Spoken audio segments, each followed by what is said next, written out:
Saudações, estimado amigo ouvinte, seja muito bem-vindo ao nosso espaço regular da Rádio Dia em Comunidade Política com o Dr. Ramalho Vicente. Como vai, Dr. Ramalho? Bom dia, Rivaldo, eu vou bem, bom dia, Claudino, bom dia, Ana, bom dia, sobretudo, a todos os ouvintes da Rádio Dia. Muito obrigado por estar cá connosco mais uma vez neste espaço regular da Rádio Dia, um espaço de conversa descontraída à volta dos acontecimentos que chocam a sociedade cabo-verdiana. Na linha que vai nortear esta nossa conversa de hoje, vamos dar um pequeno olhar sobre os direitos humanos, não é? Hoje celebra-se o Dia Nacional dos Direitos Humanos. Também vamos dar um pequeno olhar sobre a UNTCCS, não é? Que diz que o governo deveria sentir-se envergonhado ao recusar o aumento salarial de 7% a 10%. Também os trabalhadores do Ministério da Saúde ameaçam um greve geral caso as reivindicações forem ignoradas, não é? Também vamos dar um pequeno olhar sobre o primeiro-ministro que defende reformas na arquitetura financeira internacional, não é?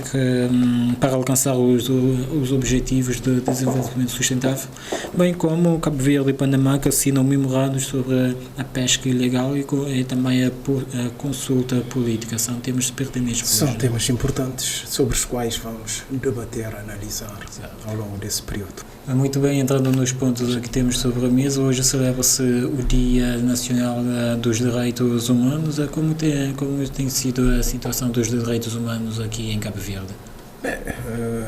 As organizações dos direitos humanos em Cabo Verde dizem que tudo está certo, que Cabo Verde é um país onde se respeita os direitos humanos, mas se começarmos a entrar nos detalhes do que são os direitos humanos, vamos ver que Cabo Verde não respeita os direitos humanos. A começar pela segurança pública que é um bem essencial para um ser humano, o direito de ir e vir. Hoje, por exemplo, na cidade da Praia, e nos outros pontos também do país, você não tem a liberdade de ir e vir. A insegurança pública é de tal sorte que você sente, que o cidadão sente receio de sair à rua. Portanto, nesse quesito de segurança pública, os direitos humanos não estão sendo respeitados, e quem tem a obrigação de prover a segurança pública é o Estado, que recebe os impostos do cidadão. O cidadão trabalha e paga os seus impostos. O Estado deve corresponder com a segurança. Se formos mais além, no campo ainda dos direitos humanos, vamos ver a questão da justiça. A justiça também é um bem que o Estado deve prover ao cidadão e faz parte de um direito que o cidadão tem. É só ir ver que a justiça em Cabo Verde não é feita a tempo e hora. Um cidadão passa 10 anos, às vezes 20 anos, à espera que o seu caso seja resolvido. Depois são vários casos, não é apenas um caso ou casos isolados, mas são vários casos. O não funcionamento da justiça condiciona os direitos humanos em Cabo Verde. A saúde, se você for a um hospital, muitas vezes eu já presenciei cidadãos que vão a um hospital não tendo dinheiro para pagar a taxa moderadora, e esse cidadão fica de fora do tratamento de saúde. Por esse caminho também é uma violação dos direitos humanos. Depois temos a habitação. Habitação, por exemplo, na praia, habitação é um direito. Todo cidadão tem o direito de ter uma casa no seu próprio país. Se formos a analisar, vamos ver que os chicos espertos de Cabo Verde, os terrenos que eram do Estado, foram tomados. Eu apelo aos ouvintes da Rádio Dia que, por exemplo, vejam uma placa aí no ponte de Cavalariça, aquele lugar onde era um lugar militar. você vai e encontra uma placa, terreno privado para vender. Claramente o Chico Esperto tomou esse terreno. Esse é o exemplo categórico de como as coisas, em termos de terrenos que pertencem ao Estado, que depois os Chicos Espertos de Cabo Verde tomam conta, e o cidadão, se não tiver dinheiro, não tem condição de comprar um terreno para fazer a sua casa. Depois, ainda, dentro do quesito direitos humanos, o emprego, o desemprego, todo cidadão tem direito ao emprego.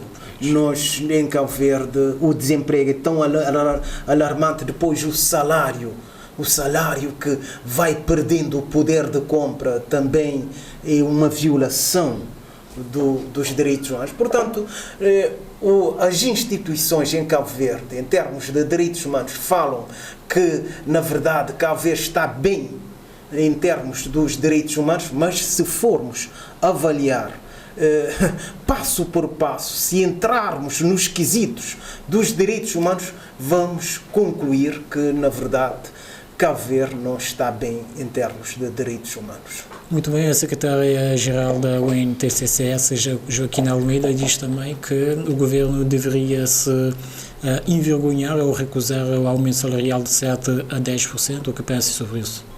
Sim, é verdade, é verdade.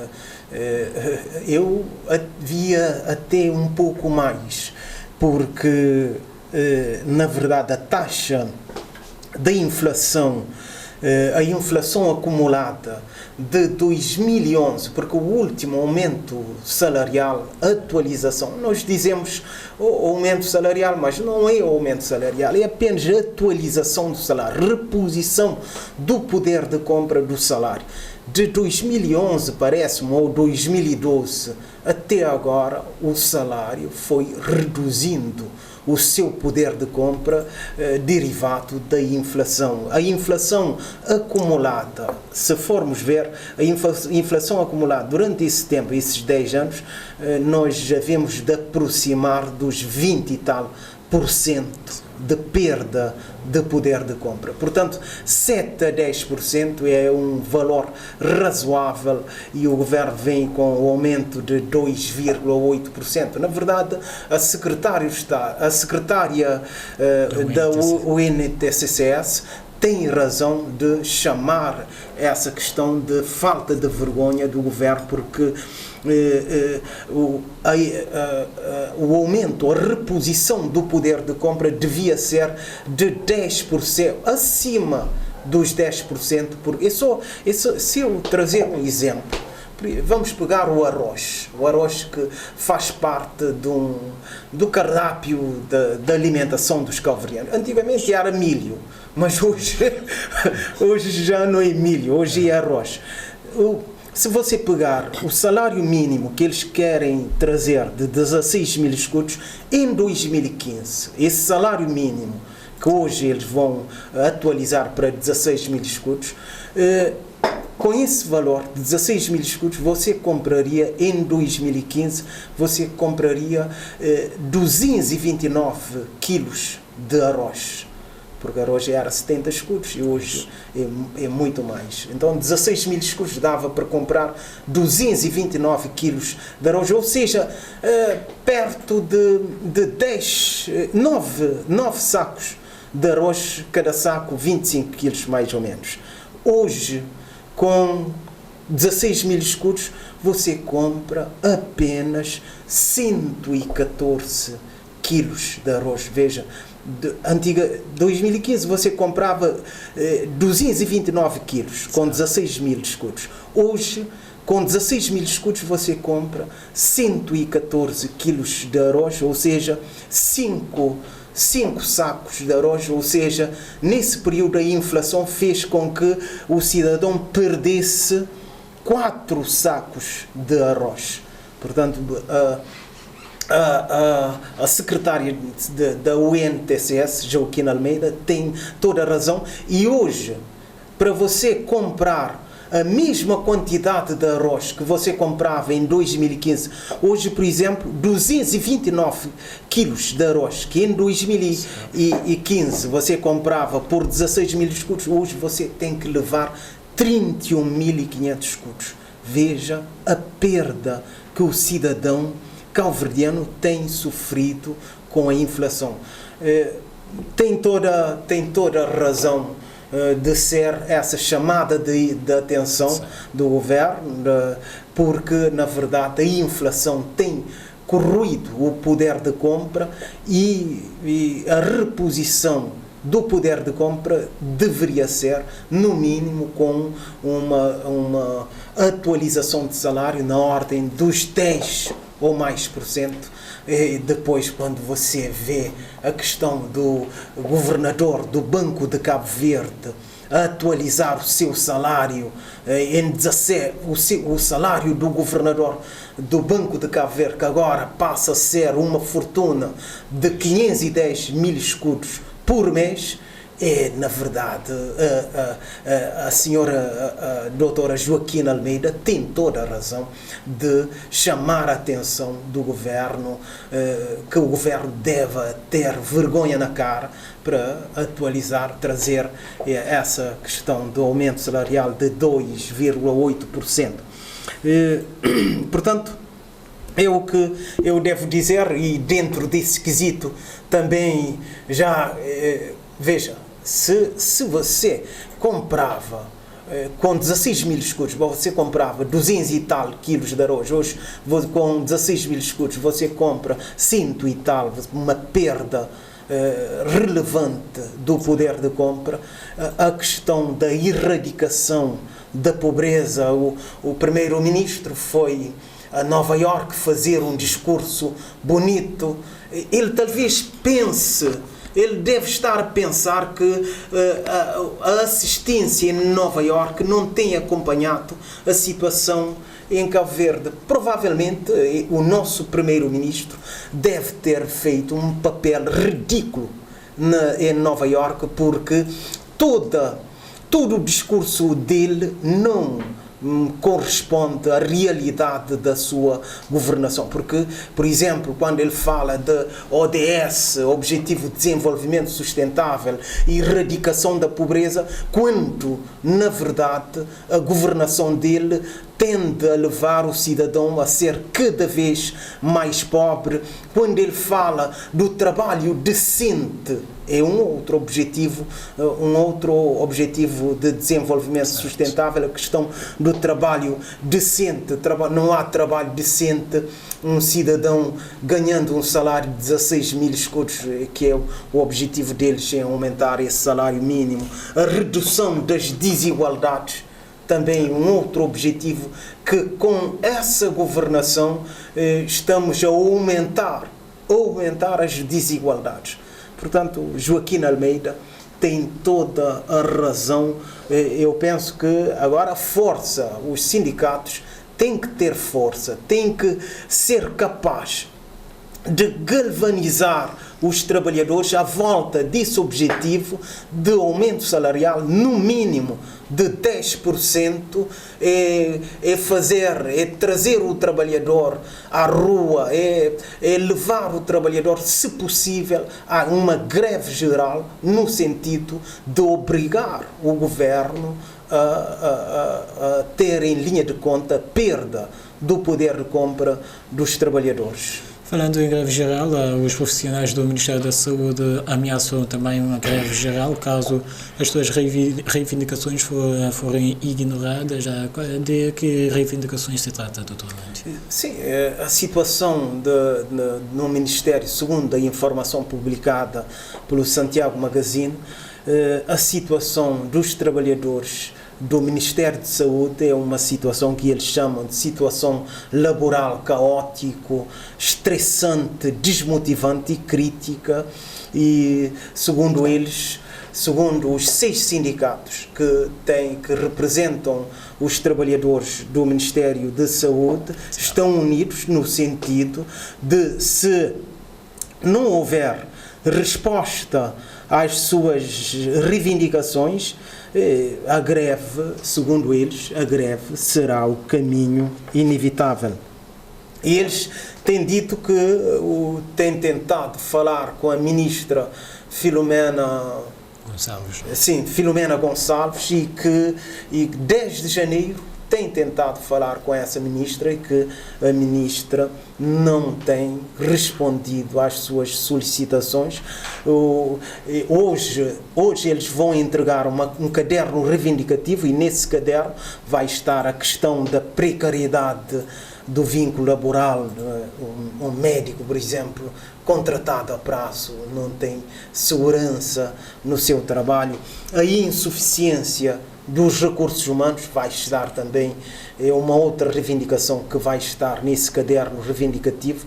A falta de regulamentação da carreira médica, os médicos vêm queixando dessa questão da carreira, de problemas na carreira médica. Depois a outra reivindicação é a sobrecarga de trabalho. Obviamente, quando há insuficiência dos recursos humanos, a sobrecarga do trabalho de quem trabalha. Se um médico deve atender 50 pessoas numa banca de urgência, se não houver mais médicos, ele vai ter que atender 70 ou mais, e isso também tem implicação na qualidade do trabalho, porque o médico não é uma máquina. Não é uma máquina, o médico sente cansado e isso tem reflexo no seu trabalho. Depois, portanto, sente-se sobrecarga quando temos um curso de medicina aqui no país, mas há vários médicos desempregados. Esse é o grande paradoxo e a grande contrariedade. Cabo Verde gasta dinheiro com a formação dos médicos. Formar um médico não é como formar um licenciado.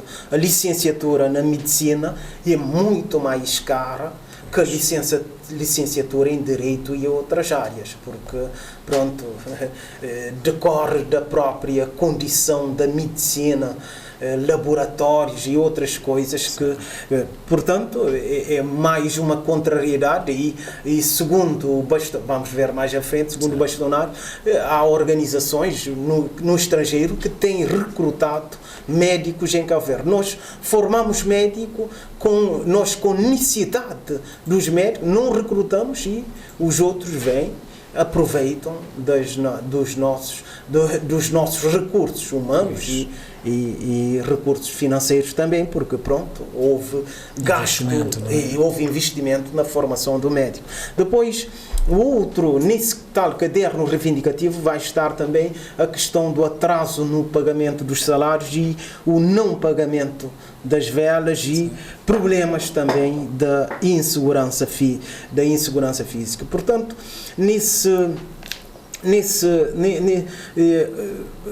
tem toda a razão os trabalhadores do Ministério da Saúde, porque, na verdade, a saúde, como diz o bastonário Danielson, sem a saúde não há nada. Sem a saúde o Estado não ganha, o cidadão perde, não há vida. A saúde é essencial, portanto é mais... O Sistema Nacional de Saúde. Como? O Sistema Nacional de Saúde, como vê?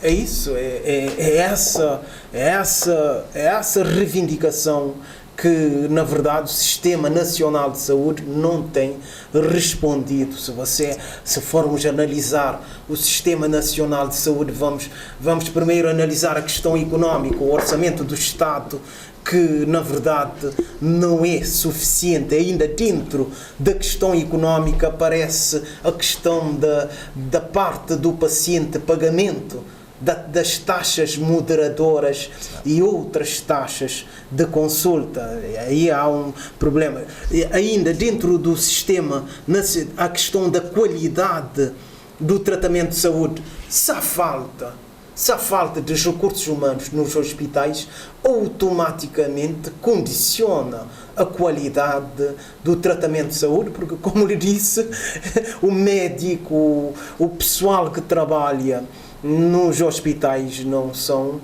máquinas, são pessoas que podem ficar sob stress e debaixo do stress você não tem condições de prestar um bom serviço. Portanto, o Sistema Nacional, depois ainda, se formos falar, é muita coisa para falar dentro do Sistema de Saúde, a questão do INPS, o amparo que o INPS, por exemplo, que muitas vezes não responde a tempo e hora e também, por exemplo, hoje há muita queixa com o INPS que muitos medicamentos, bons medicamentos, não têm cobertura do INPS. Ainda dentro, se você me falar dentro, a questão do sistema, do conflito que existe entre o sistema público de saúde e o sistema privado. Muitas vezes o sistema privado, temos que dizer isso, o sistema privado de saúde usa o sistema público de saúde para faturar. Nós ouvimos dizer, eu paguei numa clínica, mas o médico me mandou para o hospital a X hora, eu vou fazer uma consulta ou um diagnóstico ou coisa assim parecida nos hospitais públicos. É muita coisa e nós queremos ver que a autoridade reguladora da saúde, a própria ordem dos médicos, tenha um papel mais determinante nessa questão de saúde, porque na verdade, sem a saúde não há vida. Portanto, ainda nesta temática da saúde, o bastonário da Ordem dos Médicos Cabo-Verdianos, Danielson Veiga, defende que os bons indicadores da saúde são testemunhos da resiliência dos médicos cabo-verdianos. Qual é o seu olhar sobre isso? Sim, ele tem razão quando diz isso, porque os médicos cabo-verdianos, sem as condições de trabalho, veja que a medicina é uma ciência que evolui bastante, que na verdade precisa de intercâmbio, que precisa de reciclagem, de formação contínua, coisa que os médicos não têm em Cabo Verde, apesar de muita... Depois a questão da carreira dos médicos, Danielson Veiga, o bastonário da Ordem dos Médicos, fala sobre a questão da carreira. Falamos da questão da formação dos médicos. Cabo Verde, com falta de médicos, forma médicos e não reintegra esses médicos nos hospitais, na profissão médica, e esses médicos quase que deixam o país, vão trabalhar nos outros países. Portanto, ele tem razão e na verdade, nesse fórum que vai acontecer, vai trazer médicos da comunidade médica de língua portuguesa, vai haver médicos da diáspora cabo-verdiana nos Estados Unidos, médicos da diáspora cabo-verdiana na Europa e da participação de Macau. Vai haver um conjunto um agregado de médicos dos diversos cabo-verdianos que estão espalhados por o mundo todo, e a comunidade de expressão portuguesa, médicos, vão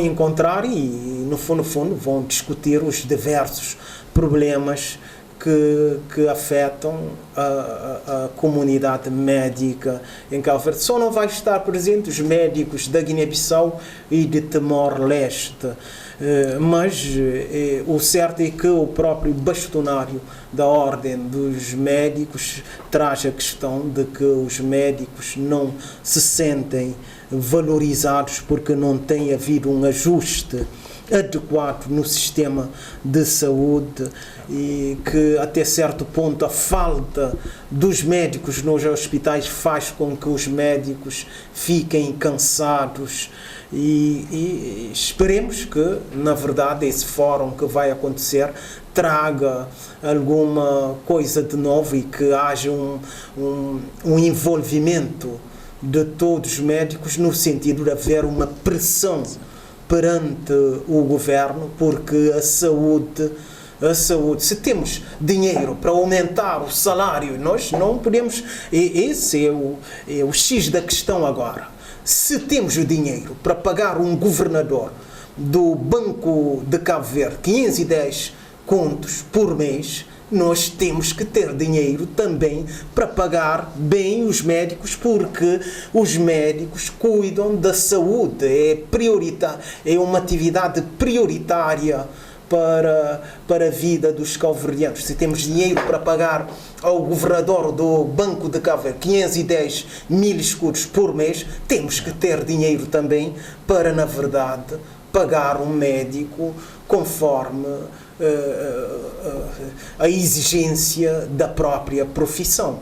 Muito bem, entretanto temos estado a ver vários doentes cabo-verdianos a procurarem serviços de saúde, não é? No estrangeiro, por exemplo no Senegal, em detrimento dos serviços nacionais de saúde. Como vejo esta situação? Sim, nós vimos na semana passada, vimos que são perto de 2.000 doentes no estrangeiro e que Cabo Verde tira perto de 1 milhão de contos para transferir para esses doentes no estrangeiro.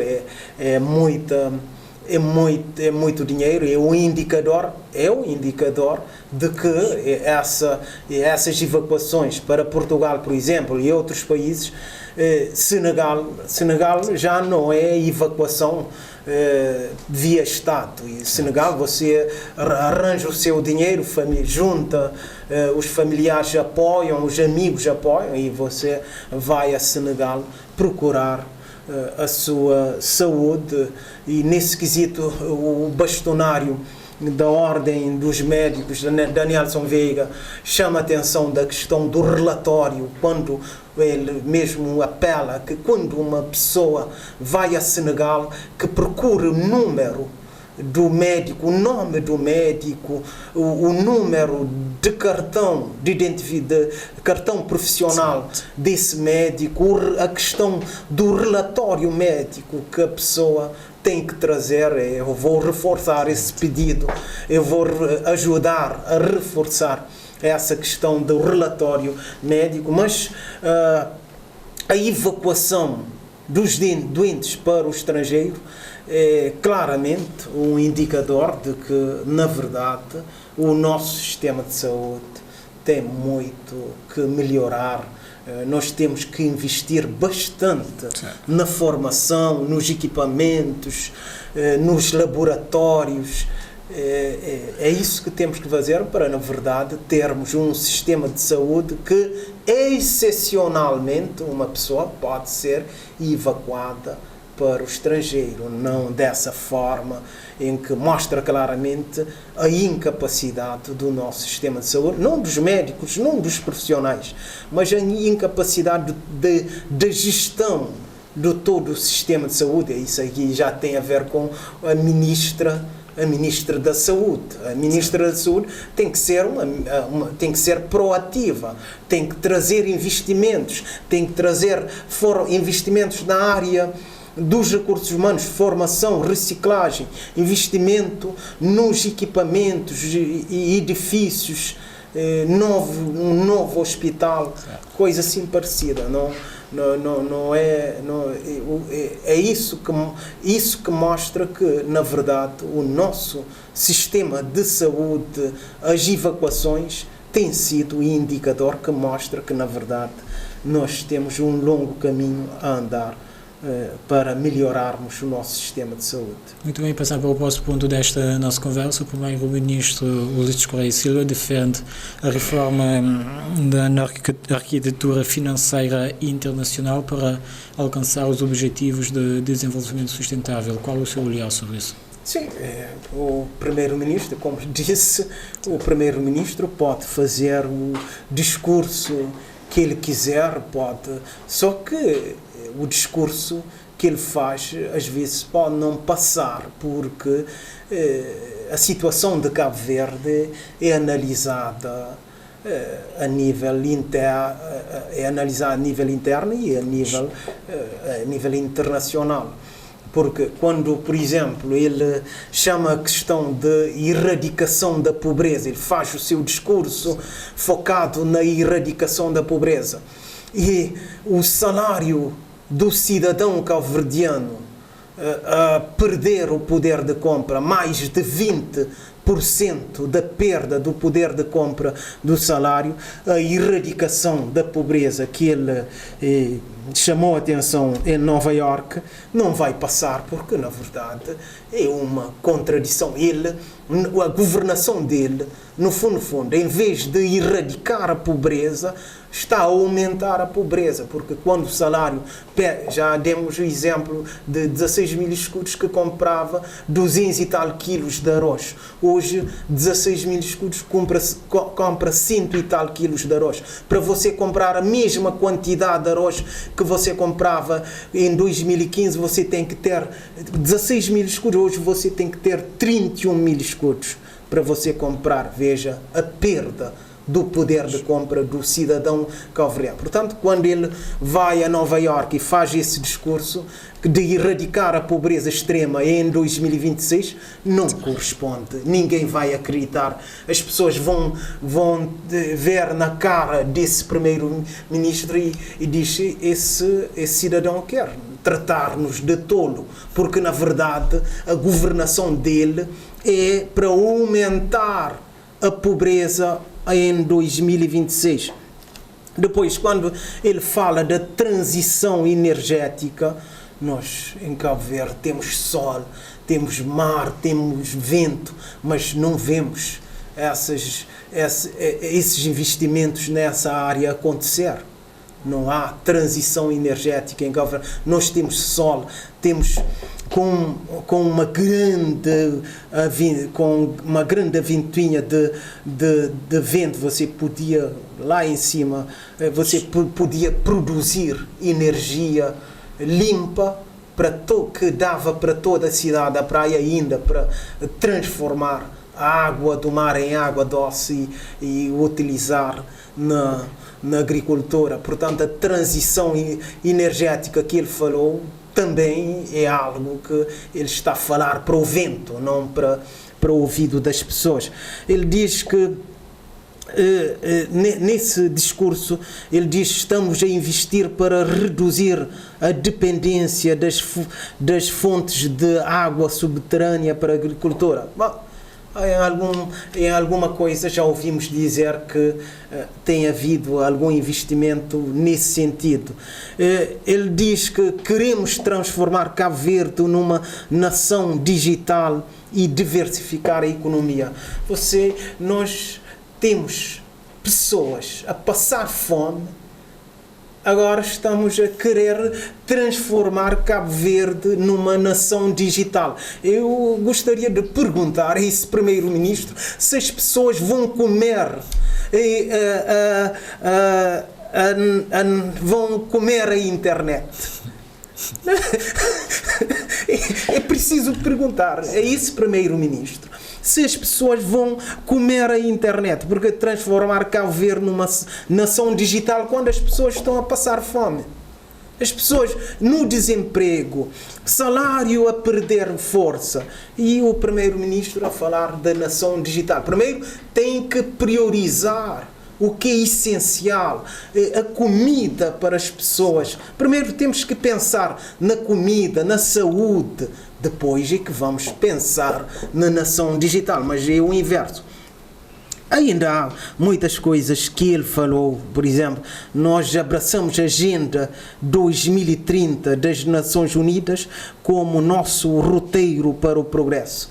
Não é verdade, não é verdade. O progresso, nós hoje estamos a andar para trás em Cabo Verde. Se não houver equilíbrio na distribuição da renda e da riqueza e do rendimento, nós andaremos para trás. E por último ele fala do plano de desenvolvimento sustentável, está orientado para esse compromisso. Não é verdade, esse primeiro-ministro falou muitas inverdades no seu discurso nas Nações Unidas em Nova Iorque. Eu penso que foram conversas para o vento e não para o coração das pessoas, porque esse primeiro-ministro tem falado para o vento em vez de falar para o coração das pessoas, porque quando você fala apenas coisas inverdades, automaticamente você estará a falar para o vento e não para o coração das pessoas. Portanto, entrando no outro ponto desta nossa conversa, Dr. Armando, Cabo Verde e Panamá assinam 2 memorandos, não é? Um de combate à pesca ilegal e o outro sobre a consulta política. Qual é o seu olhar sobre isso? Sim, segundo a informação também publicada no jornal Santiago Magazine, é que em Nova Iorque, à margem desse encontro em Nova Iorque, eles assinaram, o ministro Abrão Vicente, aliás, Rui Figueiredo, assinou esse acordo com o Panamá. E lembremos que nós, no ano passado, atribuímos 70 licenças para barcos estrangeiros para pescarem nas nossas águas. Depois, há quem tem, os ambientalistas até certo ponto têm chamado a atenção dessa pesca predatória nas nossas águas, uma pesca que não é sustentável. É só você ver. Veja, antigamente, nessa época, nós comíamos o arroz com chicharinho. Hoje o chicharinho desapareceu das águas de Cabo Verde. Isso mostra claramente que a pesca é uma pesca predatória que tem acontecido. Quer dizer que esta pesca não trouxe retornos positivos para Cabo Verde? Claramente, até nesse acordo, quando acordo de pesca com a União Europeia, esse acordo foi feito no ano passado e visava reforçar, por exemplo, o desenvolvimento das comunidades costeiras, criando condições para modernização das atividades da pesca. Nós não vimos nenhuma modernização das atividades da pesca. Está no acordo de pesca. Formação e capacitação técnica dos pescadores.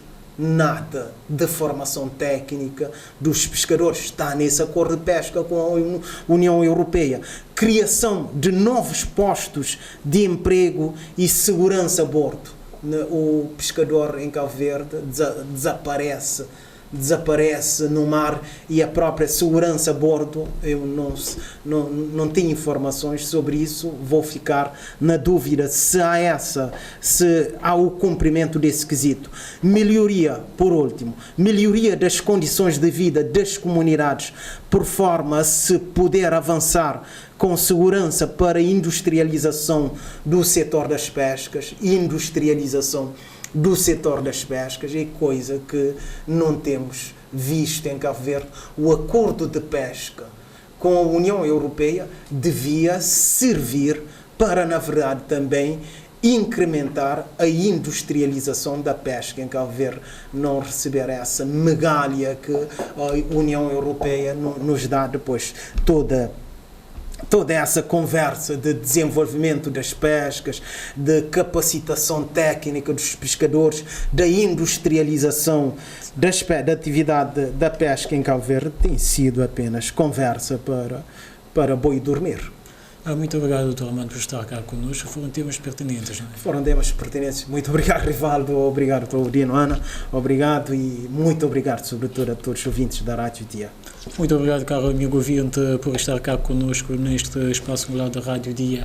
A encomendar político com o Dr. Armando Vicente. Estaremos cá novamente na quarta-feira para debruçarmos sobre outras temáticas que chocam a sociedade cabo-verdiana. Até lá, fique bem.